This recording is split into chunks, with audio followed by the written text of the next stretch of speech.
that things have diminished a little bit in that regard, but at the same time, I think if you're part of the gaming populace and you like video games, and specifically, as DTX 180 said, if you are interested in new games and new technology, then E3 probably is still the way that you hear the most announcements in one concentrated area about video games that you hear all year. All games get announced in kind of huge and amazing ways at E3, and then they get released right around that October to November time frame so that they can sell well for the holidays. And then you have a few stragglers that then get launched around that March time frame, and because they want to be off the beaten path of the holidays because they weren't going to wait for another whole year, or they missed the release window and they don't want to announce right at the same time E3 is coming up. Because by then they could be announcing something else at E3, like a downloadable content patch or something else like that, right?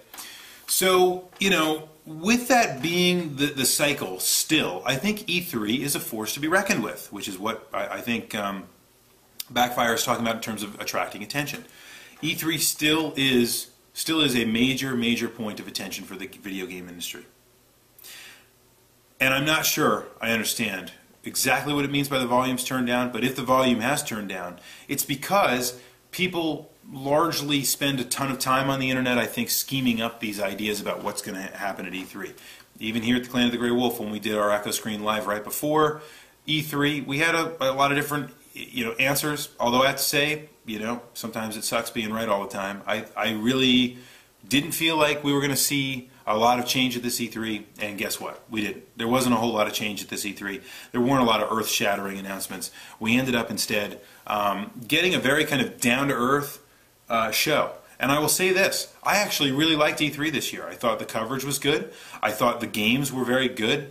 I thought there was a lot of solid material for each company to talk about.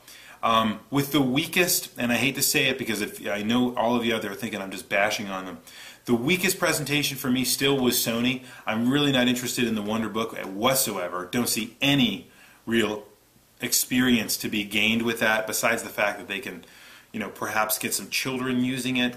And I'm not saying that when I was a kid I wouldn't have wanted it, but even then it seems a little thin. I'm not sure it matches up to the experiences that the Wii U and the Kinect can really offer. So I was a little underwhelmed by Sony, but I thought all three companies had something to talk about that was really cool. That being said, I think Sony had some of the coolest game concepts that I had seen, and Beyond, just in general. Beyond looks like an awesome concept. I'm not sure it's going to be a great game, but I think the concept of it just had me mesmerized, and I watched Sony's press conference live just so I could really get a gander at that. I thought it was fantastic. All right, moving on. Mr. K talked about Nintendo as being a little bit unique in E3, and specifically Mr. K is referring to it's almost like an investors meeting, right, rather than a trade show. Now, let me take a step back there. I started thinking about that after Mr. K had talked about it. I think it was last week he posted that, and yeah, I started thinking about it. I agree. I think Nintendo is very unique in what they do at E3. Now, does it mean they don't still use the same kind of tricks and tropes and all that kind of stuff that everybody else does? No, of course not. They do that too, right? I mean, Reggie comes out and says some of the same flat, horrible jokes, and, tries to get people excited with faux hysteria about a new concept, and it just doesn't, it just kind of falls flat, right? But Nintendo treats the meeting clearly very differently than other folks do. Now, for Nintendo, I'm not necessarily sure it represents for me, Nintendo's briefing is somewhere in between a shareholders meeting. So, in other words, what normally a quarterly call that a company has in order to let investors know how their quarter has gone, which every privately or publicly traded company, I should say, does in general. So there's that, but it's somewhere in between that and a kind of just a kind of illustration of some of the things that they've been working on, without a ton of structure and without a ton of strategic thinking about how these experiences will line up in the long term. It's somewhere in between that, but it's not where I think most, Microsoft and even Activision, all those kind of places, they're all the way over here, where they just want to show new things and explosions and fun and getting people excited and cheering. Whereas I think Nintendo is really about standing up and saying, here, this is the state of Nintendo. Nintendo's been doing this. We've been, here are our sales projections. Here are the ways that it's very similar to Apple in many ways. Apple, when they do something like a WWDC talk, they get up and say, hey, this is how many iPhones we've sold. This is how many songs we've sold on iTunes. This is kind of the state of Apple, almost like an investors meeting, and then they jump into some of the things that they're working on, the new product announcement, so on and so forth. Nintendo does that very well. You do see sales figures, and you do see a couple things out of Microsoft and Sony, but there doesn't seem to be the same kind of emphasis on it that Nintendo puts on it. Sony and Microsoft, I think, are a little bit more toward the dog and pony show versus the trade show meeting. And I thought that was a really cool insight by Mr. K. That being said, I don't think E3 has much to do about investors, as many of you are putting it. I don't think it's as much about glad handing and just walking around patting each other on the back and look how great we've made. Folks, I don't think any of you understand just how badly the gaming industry is in terms of being able to survive these days. You have to continuously stay at it all the time to be able to make money in this industry. There are no fat cats in this game, right? Besides Blizzard, right? And Blizzard only has it because they have a cash cow in World of Warcraft. But even so, Blizzard could even find themselves irrelevant if they produce crappy games, or they don't do enough to keep, World of Warcraft starts to drop off. The next thing you know, they're going to be divested from Activision and so on and so forth. So, folks, I want to make a point about this. This is, there's no like man behind the curtain here, guys, right? I mean, there's no, Reggie. Like, think about Kaz Hirai, right? Who used to do all the briefings for Sony. It was very limited in his exposure this year as the new president of Sony, Sony completely, right? The Sony company. Kaz, who had tremendous involvement before, shows up at this show, and in many ways, I mean, he's struggling for the life of his company. And this is one of the largest names in video gaming for the last 25 years. They're not sitting there and thinking about, how they, can line up the next 5 years of, steak and lobster. They're worried they're going to have to exist on ramen for the next 5 years in order to get through this moment in time, and they're having to shift strategy. So before you guys jump off the building here and say, oh yeah, E3 is just this big, almost like a masturbation show where they just kind of get up there and just go, hey, well, this is great, video gaming's so awesome and look how much of a business it is. No. What every company is trying to do is get up there and say, here's why we're relevant. Please pay attention to us. Because if you don't, we're going to get wiped off the face of the earth. We're going to look, down as the next Dreamcast, right? We're going to fade into obscurity, and no one's going to even remember we existed, because that's the nature of video games. That's the nature of high tech, and it happens every single year. So I think before we turn this into some kind of something that it's not, I think we should say that investment is definitely part of E3. People are trying to make a good impression on investors. There's no question about that. But the reason they're doing that is because the media coverage is there. Because they want people talking positively about the media coverage. They want people tweeting about it. They want people posting on Facebook about these things. And they want people reading articles about it. That's the whole point. Furious George talked about something I think that this year is uniquely different than many of the E3s before it. It's almost like peripherals and kind of the ancillary parts of video gaming that have more to do with entertainment and experience have really eclipsed the idea of gaming. Now, Furious George says even after all of that he's still watching, which is cool. Because I think, that right there is the real indicator, if you will. Because even if you don't like what's happening with E3, you don't think it's making as big a splash as it used to, the point is that you're all still watching, right? And I was watching, and many of you were probably watching live, many of you.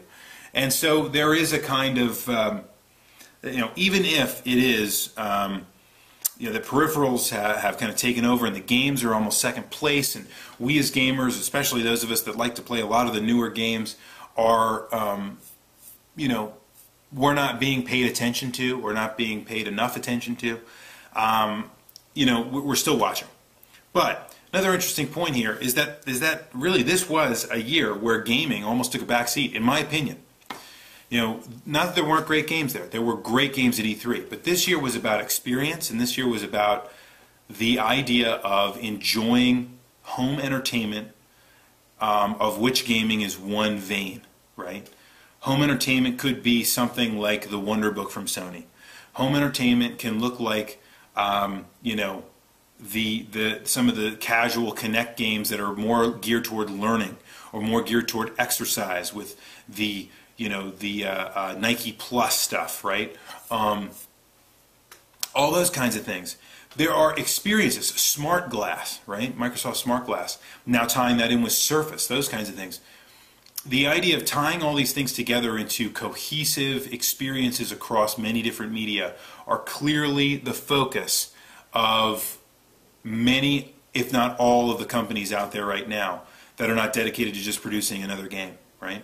That means that people are really focused on taking over the living room, and then when they take over the living room, leaving the living room and going on to the next thing. And that's an interesting departure, because things used to be, obviously, you control the PC or you control the TV.